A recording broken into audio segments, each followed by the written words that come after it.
Well, thank you, extremely bored people who are commenting. I appreciate it as I curiously work through streaming things. Yeah, Jay, no, I appreciate it. I'm trying to get a multi-stream going. I'm streaming to 4 platforms now. I'm wondering if it's any smoother than my attempt yesterday. I'm using Restream, which I set up an account with earlier this week and only took a few minutes to learn some of the basics of this afternoon. So maybe it's a little smoother. It has some nice things. It does show me the chat of all the platforms all at the same time, from Twitter to Facebook to Twitch to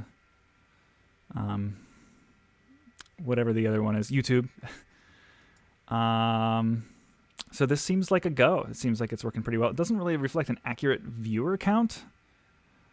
Oh no, wait, hold on. Apparently one person on Twitter is watching and one person on Twitch. So, and one person on Facebook. So, hello, just testing a stream. I didn't even really consider the repercussions of people getting notifications on their phone just because I'm fooling around on my computer. So, sorry about that. Hopefully it won't happen again. Can you be live on Twitter? Yeah, so I'm linking this to Periscope, which I think just like if you scroll past a tweet. Actually, I didn't even look to see if it automatically tweets. I imagine it does. because that's, I think, how Periscope works. I'm going to see if I tweeted. Did I tweet? I guess the real Twitter app would be a better place to look. I think Periscope's features are getting rolled into Twitter, but I don't know how that works. Yep, sure enough, if I scroll through my list of tweets, there is a tweet with a live embedded video of me right now. So that's that. So this is using the standard open broadcasting software with Restream, which is a website. You create an account, you link all of your social media stuff up to it, and then Restream is what you stream to through OBS. And then Restream automatically routes the stream to every platform.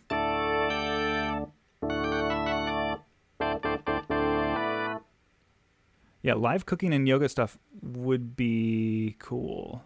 I wonder why, if Instagram, I guess they just don't have the proper APIs for people to stream to there too, because, it would be nice if this would also stream to Instagram Live, but then it wouldn't be like the appropriate portrait shape or any of that. So anyway, this seems like it really worked. I'm not going to stay on for more than just a few minutes, but I'm glad that the stream works, because I tried to do this yesterday after the MMEA conference, and it was like watching a PowerPoint presentation, because the picture of me was so laggy that it would like change every couple of seconds.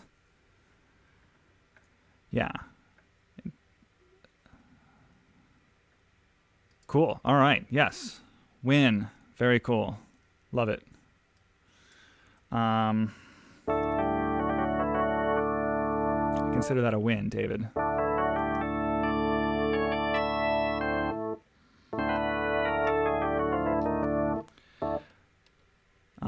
Yeah, so I'm Jay. I'm into the like real chill Twitch background stuff. I would totally watch some live cooking and yoga stuff, depending on time of day. Well, I would even just like rewatch it later in the week.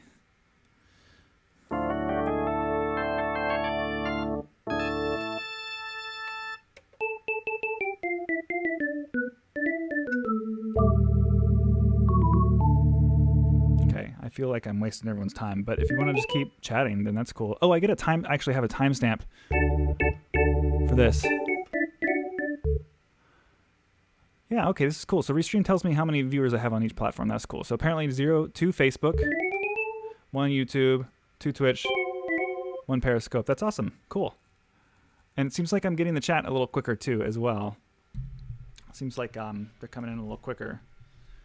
David, I don't know if you've already left, but I got to tell you, I really enjoy the Hurley stream, the keyboard. This is actually, Jay, this would be good for you. I think you would enjoy this as a Twitch stream. It's a guy who builds mechanical keyboards, and there's like real chill music playing in the background, and you just sort of have like an overhead view of like the whole setup. And then I have actually I have like negative, whatever amount of interest in building mechanical keyboards I have is like a negative number. Like it's not interesting to me at all, but for some reason it's like perfect background video.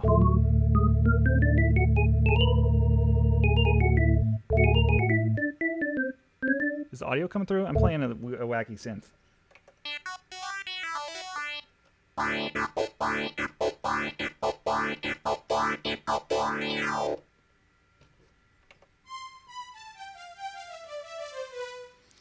Preacher chords, you'll get a bunch of very cool preacher chords, very cool videos of people talking about how to accompany gospel sermons. I'm down for that. All I know is the like, oh, I've got a marimba sound. That's not super gospel-y. I can change it in main stage. Actually, this is a good way to test if some things are working. So here's a different scene. Let's see. Let's get a different instrument, something in like an organ. Oh, and then I can do my key. Can I do my keyboard? Yeah, David, this is broken. For some reason, I'm not. This happens every now and then. The keys just don't light up, and then I fiddle around, and then they light up again. But I don't know what I actually did to make that happen. So you cannot see what I'm playing right now. You should be able to. But Yeah, I know that my only trick is like you take a root position triad, and then you take and you just basically play a 1 and then a 2 chord and then a 1 and then a 2 chord and then a 1 and a 2 chord, but you like it's been a long day. You, invert it.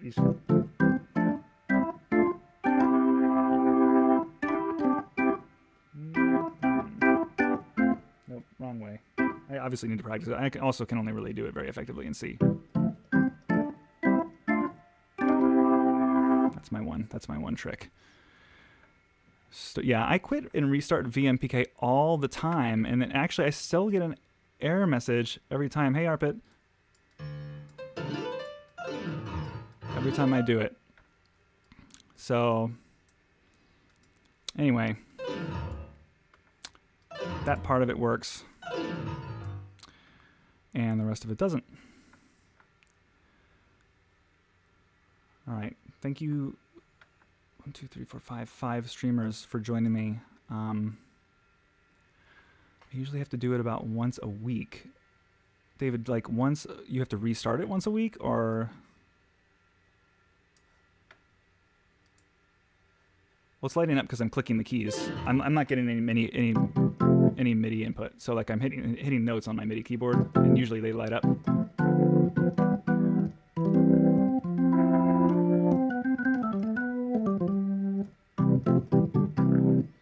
Usually they light up. And it just, I'm not really sure what I did. Restart it. Okay, I'll restart it. It'll go away in a second here. And then, oh, interesting. I did not get my typical error message.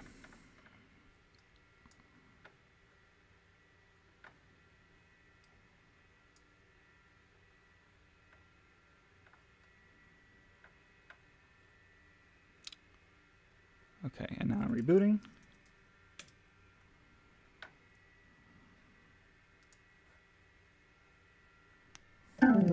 Yeah, David, nothing.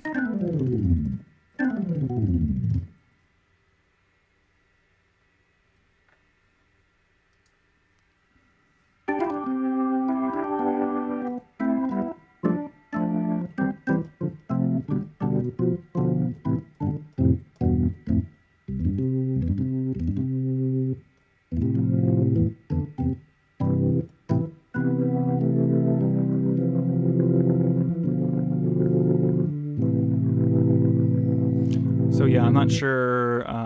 We would try reselecting the window in OBS. Well, if I actually just look at the VMPK window, that's not lighting up either. So it's not like the OBS window in the source. Okay, let's go to the source. I'm not even 100% sure what scene this is. I think it's, there we go. Okay, keyboard. Okay. Reselecting, yeah. So I mean, would that be necessary if I wasn't? Yeah. So like I'm looking right at the window itself. I have it set to float on top. Yeah, and the keys don't light up. So I must have. I don't know. I must have. I can't. It's been tough thinking about what I might have rewired. Then it won't change anything. Yeah. So this is what my preferences are in VMPK. So I've got the number of keys, starting key, color, general MIDI.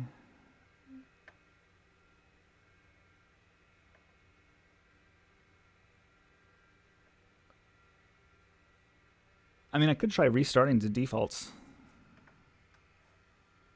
That's just going to change the settings, so I don't know if that would like reset anything. Are there any options I have in the... I've never even explored any of the menu bar options. Do I have MIDI through turned on everywhere? Great question. Where? Oh, VMPK has a MIDI connections option. Okay, MIDI, enable MIDI input. And then I've got MIDI. See, I don't know what any of this is. I don't know what MIDI in driver is, or input MIDI connection, or enable MIDI through on MIDI output. It could be main stage. But you know what, though? I think I was having this issue when main stage was not running.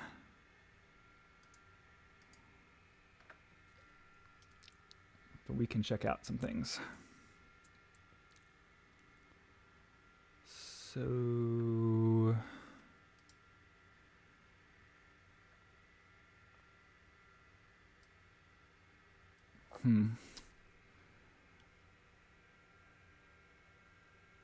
Yeah, it's going through the Scarlet, so that should be what I want.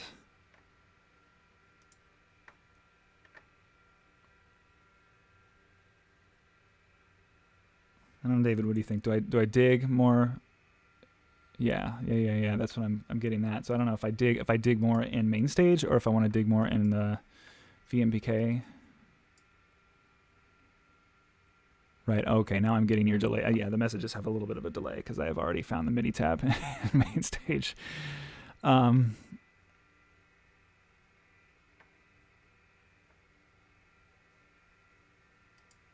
I'll have to keep digging. I mean, I've been thinking, you know, what if I, I've been like, the VMPK looks so much cleaner, but I have been thinking about, like, since I've been using Classroom Maestro so much, what if I just sort of like got this, you know, drag the keyboard. I might as well just redesign this live right now. Why not? So let's go ahead and take away this keyboard, add another window capture. We'll call it keyboard 2. Actually, we'll just call it Classroom Maestro keyboard. We will grab the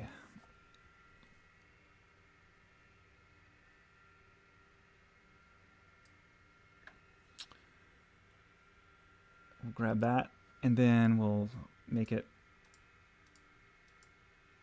okay, keyboard, where did it go? Keyboard 2. Here we go. Make it a lot smaller. What is it? It's option to trim, right?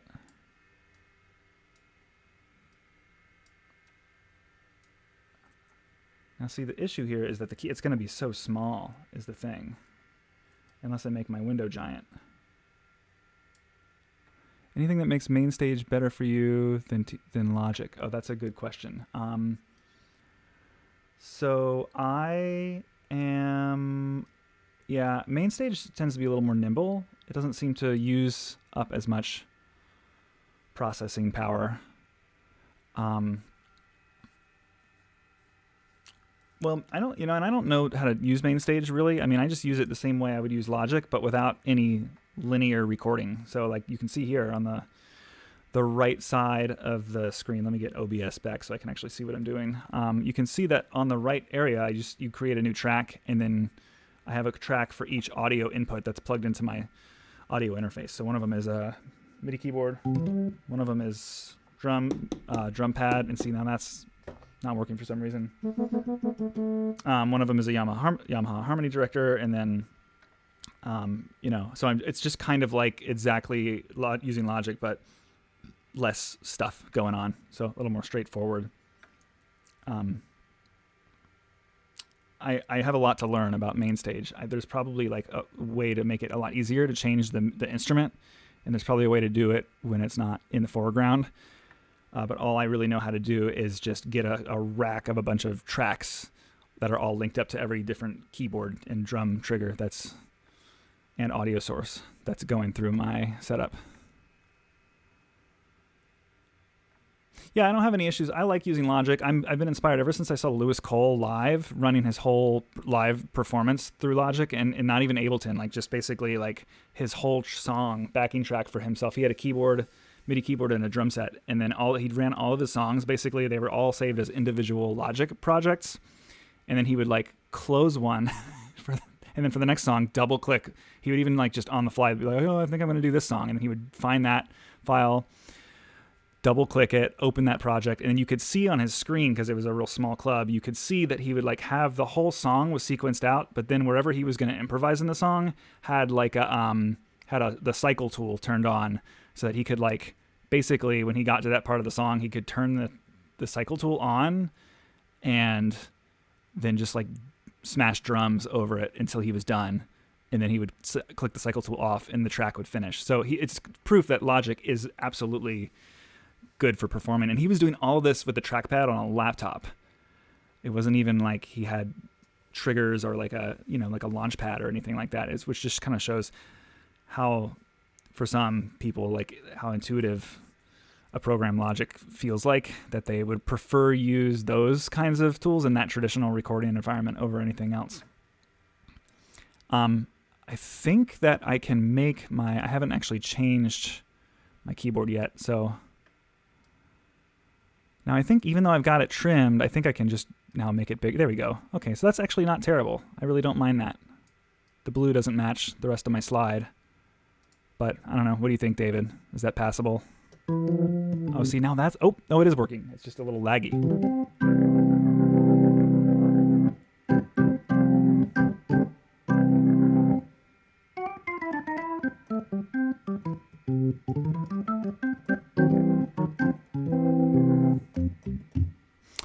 Okay, I feel good about that. I feel very good about that.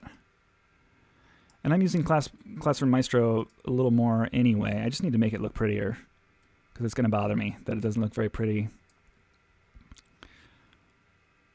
I could probably like put it right beneath my window there, and then I don't know, maybe make my head bigger.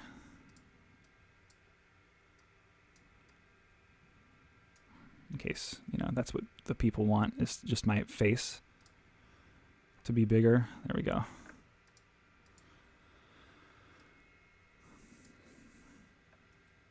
Cool. All right. Some clipping with loopback isn't being given enough RAM usually. Yeah, I haven't had too many issues with that specifically, but it wouldn't surprise me.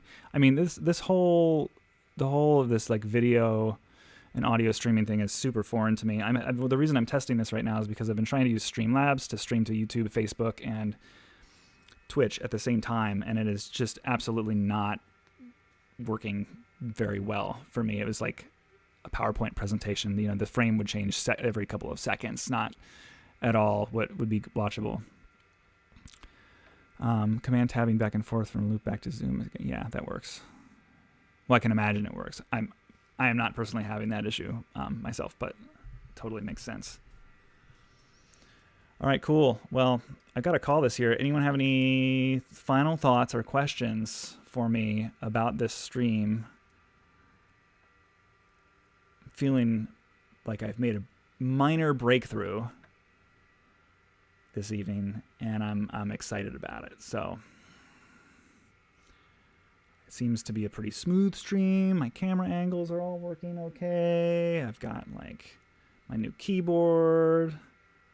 I've got some splash screens. I've got, lots of things working, and it seems like it's pretty smooth and streaming to 4 different platforms at once. So excellent. And I can see the chat. The chat is showing me everyone's comments across all 4 streaming platforms. So super cool. If you tuned in, thanks for that. Hopefully I will get together one of these days an actually beneficial and helpful stream that is more prepared. Thanks, everyone.